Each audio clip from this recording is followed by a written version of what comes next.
Okay, so my low, my high, my act of kindness. Let's see. Well, my low is actually rather odd to say the least, because I do see my grandmother a lot, and she cooks food for others, and she actually made me something, which I took home for my dinner last night. Which you would think, how is that low? I'm getting you that. See, she gave me this roast beef or whatever. It was essentially leftovers, but there's still plenty to satisfy you for a meal. But here's the thing. The kind of meat that the roast beef was what's known as an eye of round. Now, if you don't know what that is, it is a cut of meat that's located on the leg of the animal, the cow, if you will. It is, without question, the toughest piece of meat on the animal. And it's not even close. To put things into perspective, whenever you go to a restaurant, you see steaks on the menu, like the filet mignon or the prime rib, stuff like that, right? If a restaurant served eye of round as a legitimate steak, it would cost $1.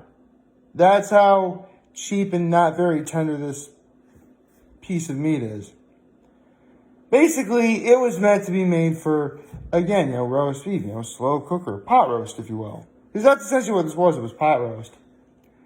But it was still really and here's the thing.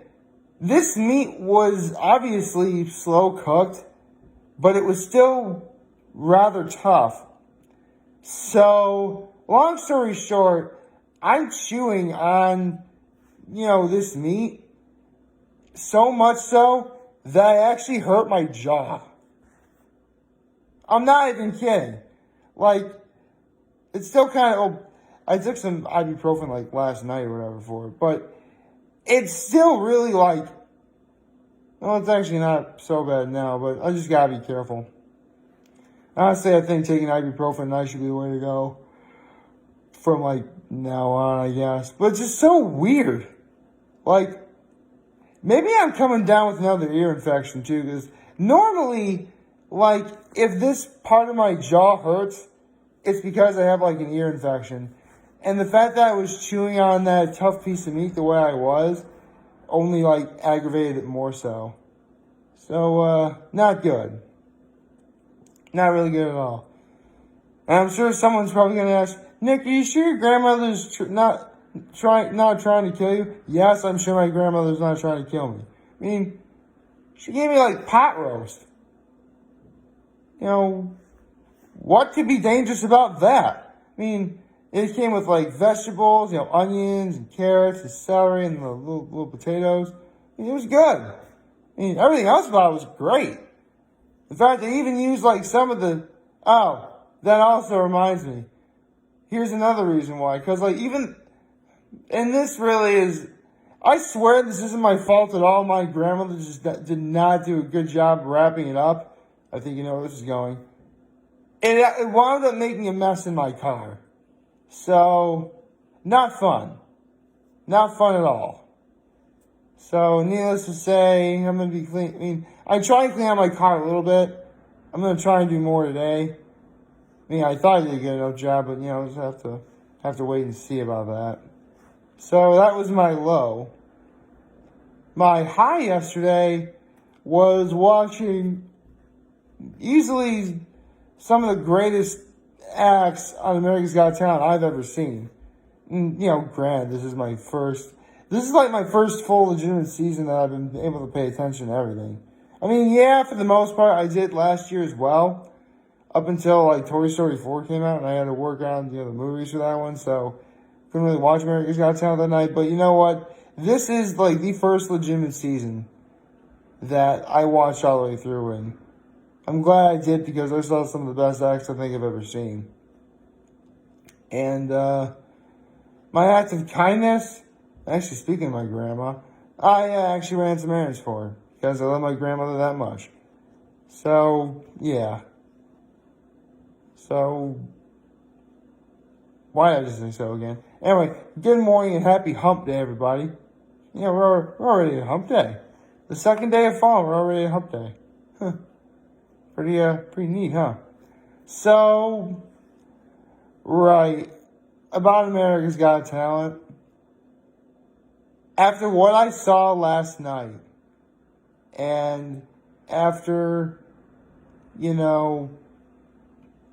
everything that's happened this year, from recapping the entire season to all the acts that were good but didn't quite make it so far, all those, it was worth it.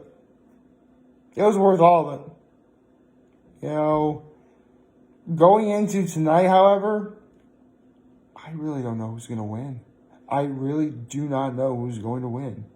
I mean, you guys have, been watching me nearly from the very beginning of doing America's Got Talent, if you have. And you know that my number one pick to win it all is Alan Silva. He has an incredible story. He's definitely someone that I personally can relate to, because I was made fun of for something growing up. And, I really think that if I could pick anyone to win, it'd be him. But again, I just don't know. There was a lot of really great performances last night. Like, on any given day, someone else wins. That's how close it all is. Like, you get you know what? I love making this analogy because it makes the most sense. You get on a given day, you get a bunch of test scores back from several different classes and subjects. And they're all 98s, but one of them's a 99. That's how close it all is. That's how close it's going to be. You watch it, you wait and see. So, I doubt anyone from America's Got Talent is ever going to watch this, because hardly anyone ever does watch me. But, congratulations on making it as far as you did. You deserve all the accolades in the world. And I would not be surprised if I see a vast majority of you come back for America's Got Talent, the champions. If they even have that. Oh, yeah, I just realized tonight's going to be a hassle, to say the least. I mean, I got to watch The Masked Singer and watch America's Got Talent at the same time. Sometimes life's just cruel that way. I guess, the simplest thing to do would just be to keep watching until Alan Silva could potentially, until Alan Silva, doesn't win. Then I can just watch The Masked Singer. But I don't want to do that. I shouldn't do that. I should watch it to the very end. I don't know. I'll have to see. But if nothing else, I'll be able to talk about The Masked Singer tomorrow. I'll find a way to make it work. Right. So, no, I'll save it for Friday. I should save what I was going to talk about because I was going to do one more TP Tales. Just one more TP Tales right before I got to day 1,000. So, hey, save for day 999. And, let's just say this particular GP Tales is one that's a lot more special to me than even I realized. It's not the most memorable, nor is it particularly special for anyone, well, it may be, I don't know. I'll have to wait and see. But, You